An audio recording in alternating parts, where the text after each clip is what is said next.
Hello, friends. Today I want to talk about the spiritual practice of conversation. We have conversations all the time.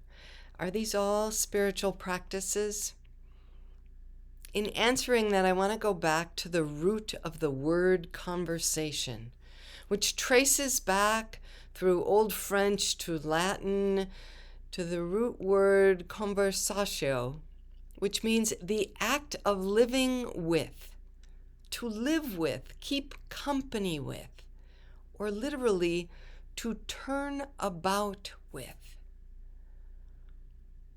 This tells us that conversation is about being in relationship with another.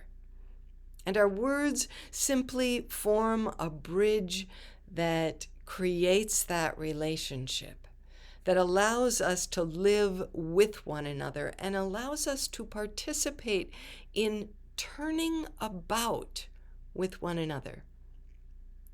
Conversation is meant to be transformative.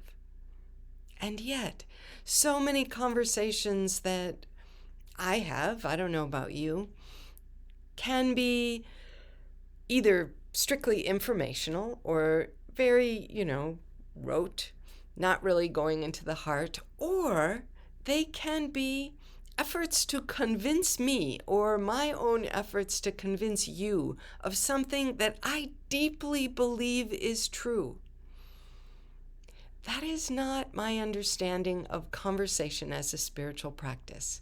Conversation as a spiritual practice is about entering into a conversation in which you are living with the other person.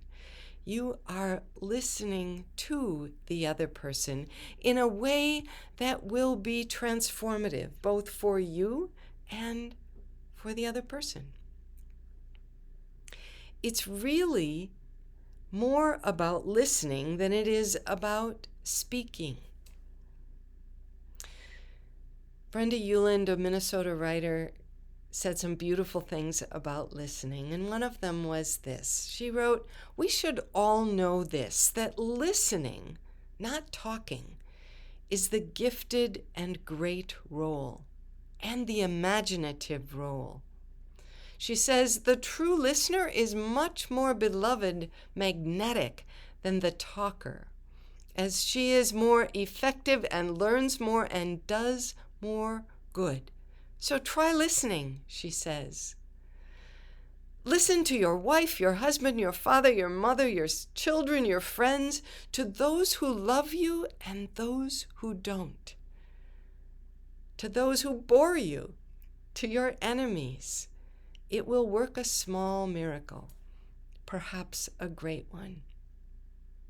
When we are listened to, Euland said, it creates us, makes us unfold and expand. Ideas actually begin to grow within us and come to life. That, my friends, describes what I believe to be the spiritual practice of conversation. Yes, it requires that someone speak, but more importantly, it requires that someone listen in that deep and sacred way that allows us to live together in a turning, a new understanding, a new space where, as Euland puts it, something can actually begin to grow within us and come to life.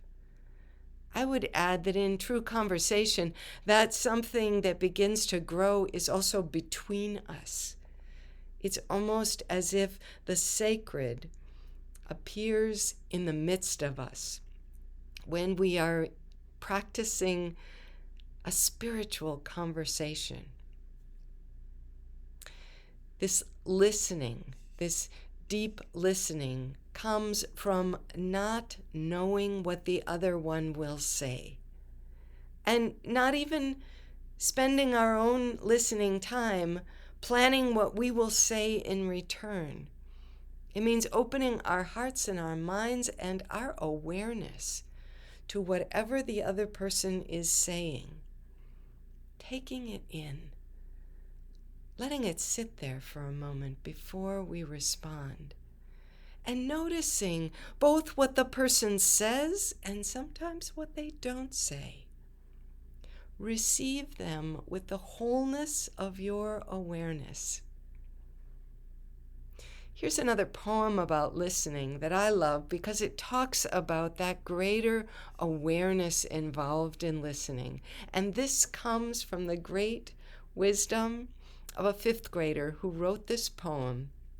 Nick Penna wrote this poem called Waiting in Line. When you listen, you reach into dark corners and pull out your wonders. When you listen, your ideas come in and out like they were waiting in line. Your ears don't always listen. It can be your brain, your fingers, your toes. You can listen anywhere. Your mind might not want to go. If you can listen, you can find answers to questions you don't know. If you have listened, truly listened, you don't find yourself alone. I love that. We're back to the definition of conversation as living with one another. Friends, this month you are invited to practice the spiritual practice of conversation in small groups, either online or in person. We'll be offering both of them at Unity Church on this coming Wednesday. And they will be focused on the theme of hospitality. That's a great way to begin a spiritual practice of conversation because it's a practice of offering hospitality to one another. Hospitality in the form of listening.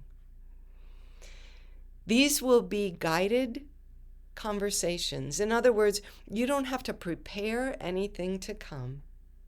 Just bring your open heart, your open mind, your open ears, and your willingness to open your awareness to one another, to speak from the heart and listen from the heart in a way that might change you and the other person that you are listening to. If you would like to come, please visit the website for Unity Church to find out how to register for either an online group or an in-person group.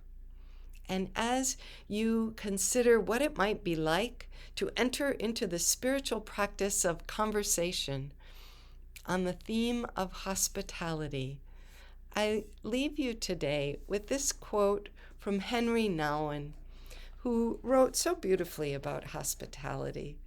And I think this is a great invitation into conversation.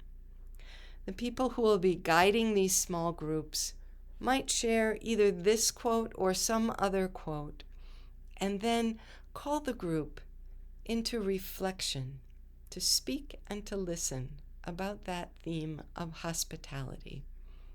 Here's the quote to get you started in your reflection.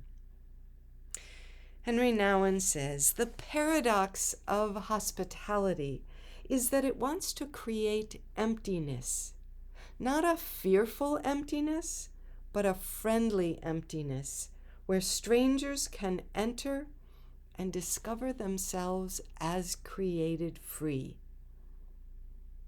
Hospitality," he says, "is not a subtle invitation to adopt the lifestyle of the host, but the gift of a chance for the guest to find his own, or her own, or their own." Hospitality, friends, is an open conversation, an open ear, a willingness to speak and to listen and to notice what unfolds within us and between us and among us as we do. I hope you'll take this invitation to enter into the sacred, the spiritual practice of conversation. Be well. Take care.